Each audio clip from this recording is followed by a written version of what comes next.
Assalamualaikum warahmatullahi wabarakatuh. Halo teman-teman, kita ketemu lagi nih di pembahasan materi PAI dan Budi Pekerti. Kali ini kita akan membahas mengenai materi kelas 9 SMP sederajat, rangkuman dari bab 1 Al-Quran menginspirasi. Meraih kesuksesan dengan semangat mencari ilmu.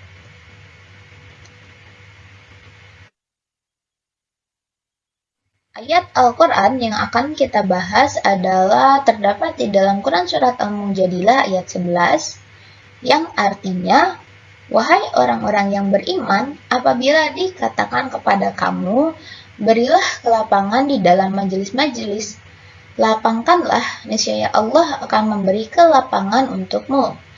Apabila dikatakan berdirilah, kamu berdirilah. Allah niscaya akan mengangkat orang-orang yang beriman di antara kamu dan orang-orang yang diberi ilmu beberapa derajat. Allah Maha teliti terhadap apa yang kamu kerjakan." Ayat Al-Quran yang akan kita bahas kedua adalah Quran Surat Az-Zumar ayat 9 yang artinya, "Apakah orang musyrik yang lebih beruntung ataukah orang yang beribadah pada waktu malam dalam keadaan bersujud, berdiri, takut pada azab akhirat dan mengharapkan rahmat Tuhannya? Katakanlah Nabi Muhammad, apakah sama orang-orang yang mengetahui hak-hak Allah dengan orang-orang yang tidak mengetahui hak-hak Allah? Sesungguhnya hanya ulul albab, orang yang berakal sehat, yang dapat menerima pelajaran." Quran Surat Az-Zumar ayat 9. Selanjutnya, hadis tentang keutamaan mencari ilmu. "Man salaka tariqan yaltamisu fihi ilman, sahhalallahu lahu tariqan ilal jannah." Artinya, barang siapa yang menempuh jalan untuk mencari ilmu, maka Allah akan mudahkan baginya jalan menuju surga.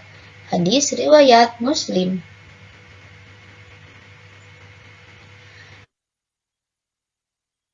Memahami hukum bacaan tanda waqaf. Waqaf menurut bahasa artinya menahan atau berhenti. Menurut istilah ilmu tajwid, waqaf adalah berhenti sejenak ketika membaca lafaz yang terdapat tanda waqaf untuk mengambil nafas sejenak dan melanjutkan kembali bacaan selanjutnya. Biasanya waqaf ada di tengah-tengah ayat, tapi ada juga yang di akhir ayat. Nah, adapun di sini ada contoh-contoh waqaf ya, teman-teman. Yang pertama di sini ada waqaf lazim atau ini harus berhenti. Nah, ini bentuknya seperti huruf mim. Kemudian yang kedua ada waqaf mutlak, bentuknya seperti huruf to. Nah, di sini juga harus berhenti. Ada waqaf jaiz. Nah, ini tandanya ini seperti huruf jim, boleh berhenti dan boleh disambung. Kemudian di sini ada waqaf la waqfu fi, itu tandanya seperti huruf lam alif. Nah, di sini artinya bukan tempat berhenti.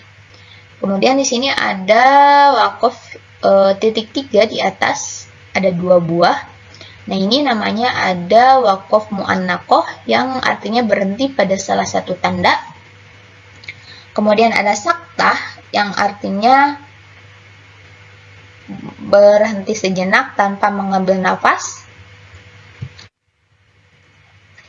Kemudian ada waqaful aula yang artinya lebih baik berhenti, dan yang terakhir ada wasol aula yang artinya lebih baik disambung.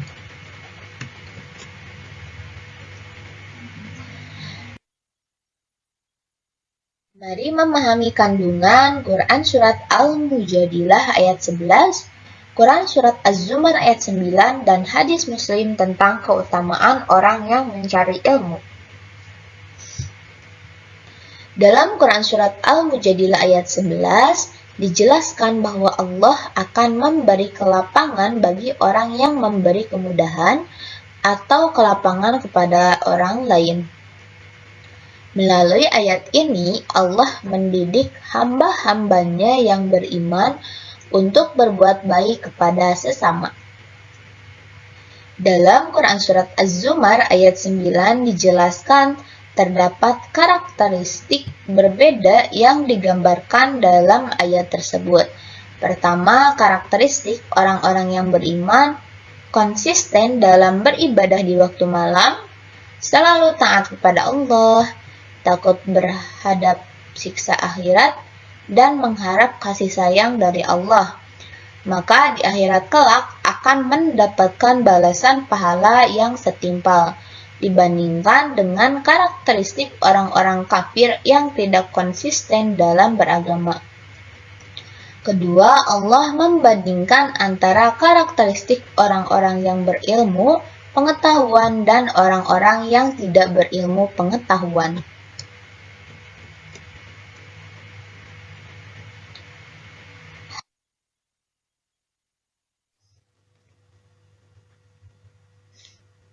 Hadis riwayat Muslim tentang keutamaan orang yang mencari ilmu.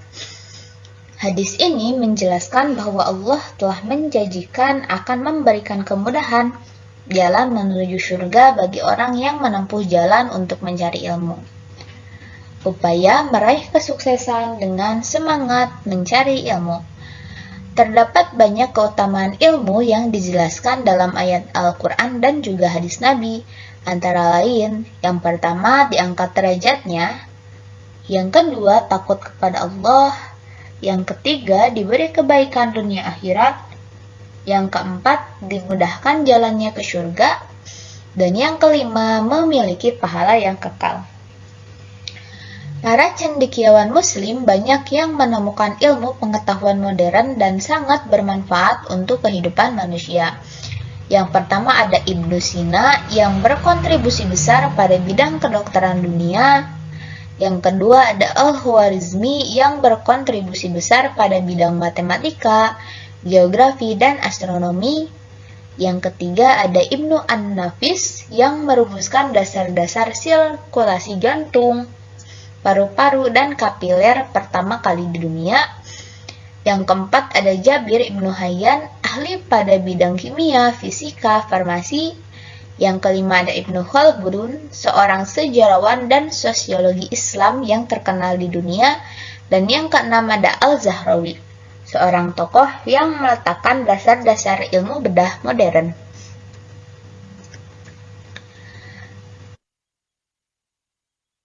Baik, cukup sekian pembahasan kita pada materi kali ini. Semoga bermanfaat. Mohon maaf apabila ada kesalahan. See you and thank you. Don't forget to like, comment, and subscribe. Assalamualaikum warahmatullahi wabarakatuh.